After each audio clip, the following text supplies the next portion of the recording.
Las tetraciclinas son antimicrobianos con una estructura química básica común.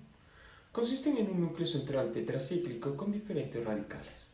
Todos los agentes tienen el mismo mecanismo de acción y un espectro antibacteriano amplio, y las diferencias entre las tetraciclinas clásicas de primera generación se establecen por su farmacocinética. Las tetraciclinas ejercen un efecto bacteriostático inhibiendo reversiblemente la síntesis proteica en células eucariotas que contienen ribosoma 70S. Se fijan con gran afinidad a la subunidad 30S y bloquean la unión de aminoacil ARNT con el sitio aceptor locus A, formado por el ARNM y el ribosoma, impidiendo que nuevos aminoácidos sean agregados a la cadena peptídica en formación. Pero para que las tetraciclinas accedan a su sitio de acción en los ribosomas bacterianos deben ser transportados activamente a través de la membrana plasmática. La acción biológica de las tetraciclinas es prevenir la multiplicación y la propagación de las bacterias. El espectro de acción de las tetraciclinas son antibióticos bacteriostáticos de amplio espectro, eficaces contra microorganismos gram positivos y gram negativos, aerobios y anaerobios. Son activos contra gérmenes resistentes a los antibióticos beta-lactámicos. De acuerdo con el orden de descubrimiento, las propiedades farmacocinéticas y el espectro de actividad antimicrobiana, las tetraciclinas se dividen en 3 grupos o generaciones. Primero tenemos a los de primera generación, que corresponden desde 1948 a 1963. A esta la constituyen los agentes más antiguos, son los menos lipofílicos y los que muestran peor absorción. Aquí se incluyen la clortetraciclina, la oxitetraciclina, la tetraciclina, la D-meclociclina, la rolitetraciclina, la limeciclina y la metaciclina. Estos de aquí son derivados semisintéticos caracterizados por su hidrosolubilidad. Luego tenemos a los de segunda generación, que corresponden desde 1965 a 1972. Estos presentan una mejor absorción y son entre 3 y 5 veces más lipofílicos que los componentes del grupo anterior. Aquí se incluyen la doxiciclina y la minociclina, las cuales son derivados semisintéticos de las primeras. Y finalmente tenemos a los de tercera generación, que corresponden desde 1993 hasta la actualidad. Aquí tenemos a las glicilciclinas, que son análogos semisintéticos obtenidos tras modificar la posición 9 del anillo tetracíclico y constituye el principal representante de este nuevo grupo. Además, se incluyen las aminometilciclinas, las cuales están en desarrollo experimental. En cuanto a su dosificación, tenemos que las tetraciclinas tienen una semivida de 8 horas. Su dosis es de 250 a 500 miligramos, con un intervalo de 6 a 8 horas vía oral, y su dosis por día es de 1 a 2 gramos.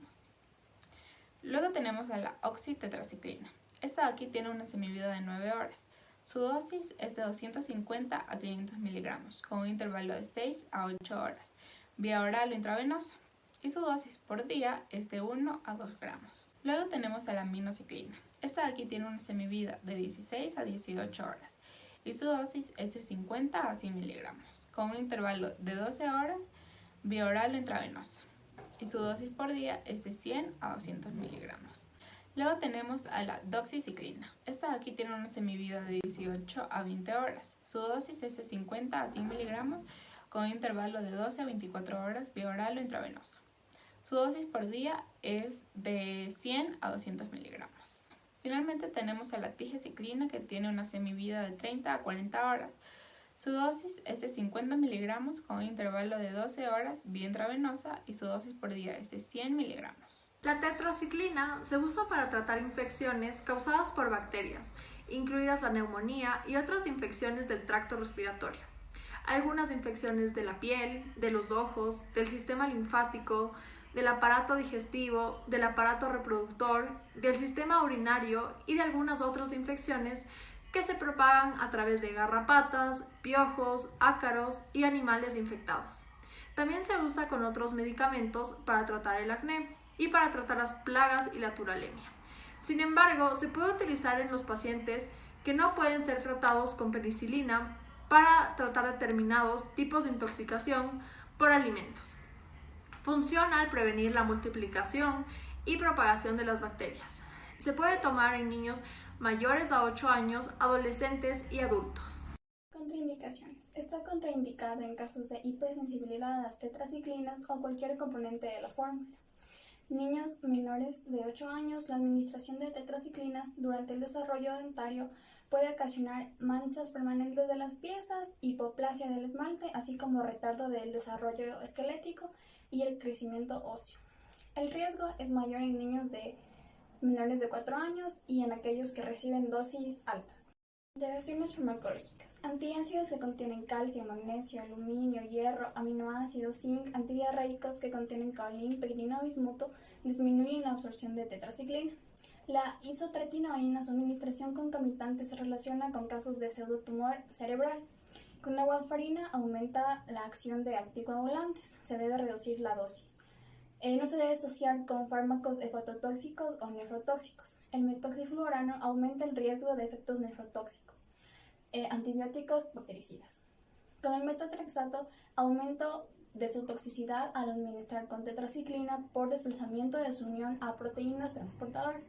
Con las sales de litio aumentan en los niveles de litio al administrarse con la tetraciclina. Se pueden dar algunos efectos adversos como un pseudotumor cerebral, fiebre, exantema, dermatitis exfoliativa, fotosensibilidad, angioedema, pigmentación de uñas, náusea, vómito, diarrea, candidiasis oral, anemia hemolítica, hepatotoxicidad, daño de huesos y dientes en etapa del crecimiento, daño renal y síndrome semejante al de Fanconi.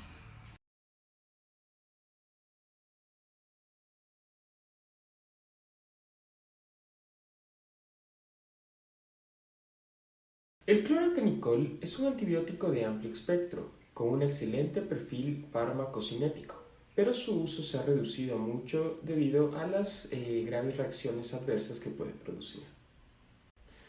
El mecanismo de acción del cloranfenicol es por inhibir de manera reversible la síntesis proteica en células que contienen ribosoma 70S, deteniendo la formación peptídica al bloquear la reacción de la transpeptidación. Se une a la subunidad 50S y altera la fijación del aminoácido a su sitio correspondiente. Todo esto se puede traducir en un efecto bacteriostático para la mayoría de los gérmenes. La acción biológica del cloranfenicol se usa para tratar ciertos tipos de infecciones bacterianas graves cuando no existe la posibilidad de usar otros antibióticos, y también actúa deteniendo el desarrollo de las bacterias. El espectro de acción del cloranfenicol es un verdadero antibiótico de amplio espectro. Es activo frente a una amplia gama de bacterias, gram positivas y gram negativas. También es inactivo contra los hongos. También cuenta con una buena tolerancia en múltiples regímenes de dosificación, seguridad y efectividad, con un solo agente para el tratamiento de las infecciones oculares externas. En cuanto a su dosificación, tenemos que la dosis del cloranfenicol en cápsulas es de 250 a 500 miligramos. En suspensión es de 125 a 250 miligramos por 5 mililitros y en solución óptica es al 0.5%.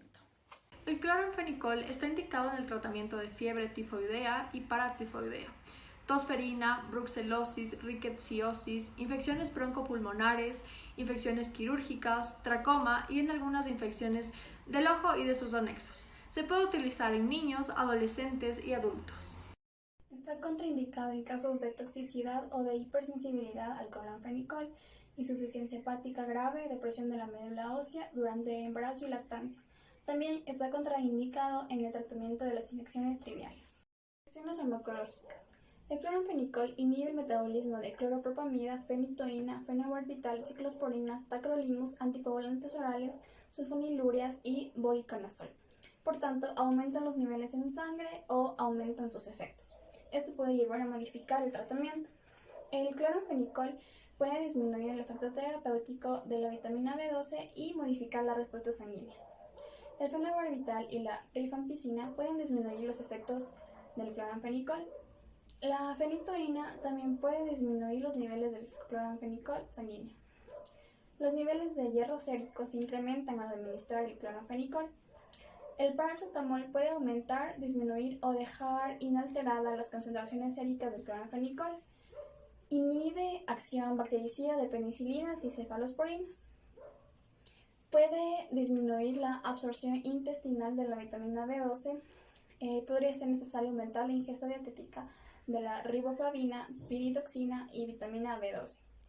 En cuanto al uso tópico, es antagonista con antibióticos o sulfamidas oftálmicos.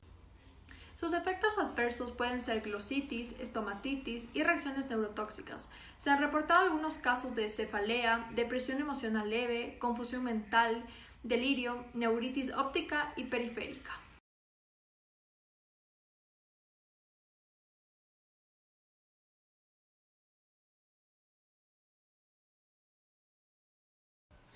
Los aminoglucósidos son antibióticos bactericidas que desempeñan un papel relevante en el tratamiento de infecciones graves causadas por bacterias gram negativas aerobias, como la Enterobacteriaceae y Pseudomonas, pero por la necesidad de administración parental para conseguir un efecto sistemático y por su frecuente toxicidad, su empleo suele ser muy limitado.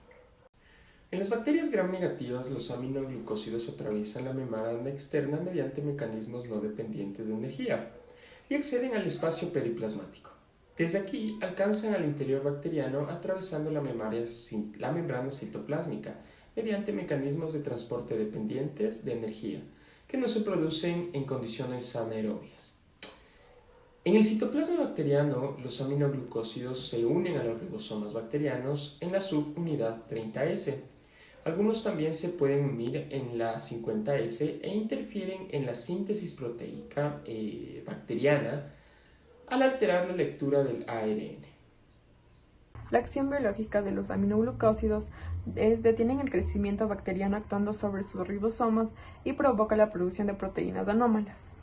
El espectro de acción de los aminoglucósidos es que son activos fundamentalmente frente a los bacilos gram negativos, entre los que se incluyen las enterobactericidas y las pseudomonas. Su actividad frente a las bacterias anaerobias y algunos bacilos gram negativos es escasa o nula. También tiene una actividad frente a algunas bacterias gram positivas, como por ejemplo S. aureus o Enterococcus. Sin embargo, su papel en el tratamiento de infecciones graves por estos microorganismos es auxiliar. De acuerdo a sus espectros, tenemos que estos se clasifican en 3 grupos. Primero están los espectros reducidos. Estos de aquí incluyen a la streptomicina y a la dihidrostreptomicina. Estas están activas contra las bacterias gram negativas. Luego tenemos a los de amplios espectros. Estos de aquí incluyen a la neomicina, la framicetina, la paramomicina y la kanamicina. Y finalmente tenemos a los espectros extensos. Estos incluyen la gentamicina, la tropamicina, la cisomicina, la amikacina y la netilmicina. Estas son activas contra las bacterias gram positivas y gram negativas. En cuanto a su dosificación, tenemos que la gentamicina y la tropamicina tienen una dosis inicial de 2 mg sobre kilogramos y una dosis total de 5,1 mg sobre kilogramos. La netilmicina tiene una dosis inicial de 2 mg sobre kilogramos y una dosis total de 6 mg sobre kilogramos. La amikacina y la streptomicina tienen una dosis inicial de 7,5 mg sobre kilogramos y una dosis total de 15 mg sobre kilogramos. Los aminoglucosídicos se indican en el tratamiento de infecciones severas del abdomen y vías urinarias, así como en los casos de bacteremia y endocarditis. Son activos frente a la mayoría de los bacilos gram negativos aerobios, pero no frente a los anaerobios y a la mayoría de las bacterias gram positivas, excepto la mayoría de los de estafilococos. Sin embargo, algunos bacilos gram negativos y estafilococos son resistentes. Se puede utilizar en niños, adolescentes y adultos. Indicada en casos de hipersensibilidad a los aminoglucósidos, insuficiencia renal, volutismo, miastenia grave, parkinsonismo durante el embarazo y lactancia. Sin embargo, en todos estos casos debe considerarse la relación riesgo-beneficio. Antes y periódicamente durante su administración deben evaluarse las funciones renal, vestibular y auditiva. Los ancianos y los recién nacidos son los más susceptibles a sus efectos tóxicos. Hay que mantenerse con un estado de hidratación adecuado a fin de disminuir el riesgo de insuficiencia renal. En cuanto con las interacciones medicamentosas, tenemos que se produce una nefrotoxicidad, ya que se potencia por la anfotericina B, metoxifluorano, vancomicina, ciclosporina y cefaloridina. Con las penicilinas se va a producir un sinergismo, excepto con la cabenicilina y la ticarcilina que se van a inactivar mutuamente. Con la vitamina K se va a reducir por kanamicina porque potencia su efecto anticoagulante. Con la neomicina va a disminuir la absorción de dioxina. Con la indometacina va a aumentar la concentración aminoglucósica. Con el verapamilo va a reducir la nefrotoxicidad. El uso concomitante de sulfato de amicacina con potentes agentes diuréticos se debe evitar, ya que los diuréticos por sí solos pueden causar una ototoxicidad. Además, cuando son administrados por vía intravenosa aumenta la toxicidad, alterando la concentración sérica o tisular del antibiótico. Algunos efectos adversos pueden ser la toxicidad renal, vestibular y auditiva, prolongación de los efectos bloqueantes neuromusculares y los signos y síntomas de daño vestibular que son el vértigo y la ataxia.